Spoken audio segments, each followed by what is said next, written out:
Hi అండి. Chicken కట్లెట్స్ని ఎలా చేస్తానో చూస్తారా? ప్రాసెస్ని మొత్తం చూసేయండి లాస్ట్ వరకు.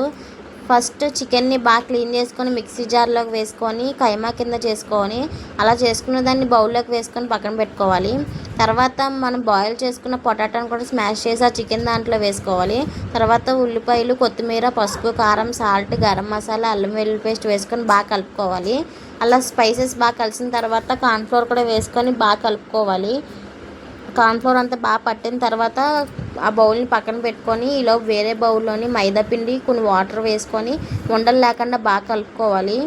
అలా కలిపిన దాన్ని పక్కన పెట్టుకొని మన చేతికి ఆయిల్ అప్లై చేసుకొని చికెన్ మిశ్రమాన్ని మొత్తం ఉండ కింద చేసుకొని రౌండ్ షేప్లో చేసుకోవాలి. మళ్ళీ మందంగా చేసుకోకండి, మందంగా చేసుకుంటే కుక్ అవ్వు, మీడియం సైజులో చేసుకోండి.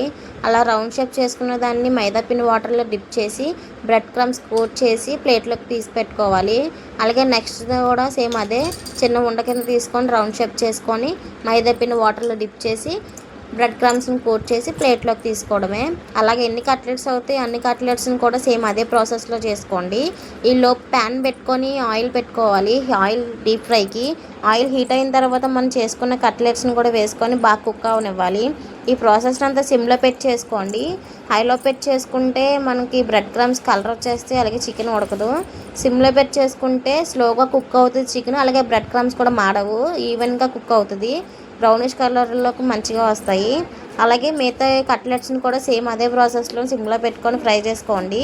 అంతేనండి, సింపుల్గా మనం ఇంట్లోనే చికెన్ కట్లెట్స్ అయితే రెడీ చేసుకోవచ్చు. మీకు ఈ ప్రాసెస్ నచ్చినట్లయితే లైక్ చేయండి, సబ్స్క్రైబ్ చేసుకోండి. Thank you for watching. ఎలాగుందో మీరు ట్రై చేసి కామెంట్ బాక్స్లోకి వచ్చి చెప్పేయండి. Thank you.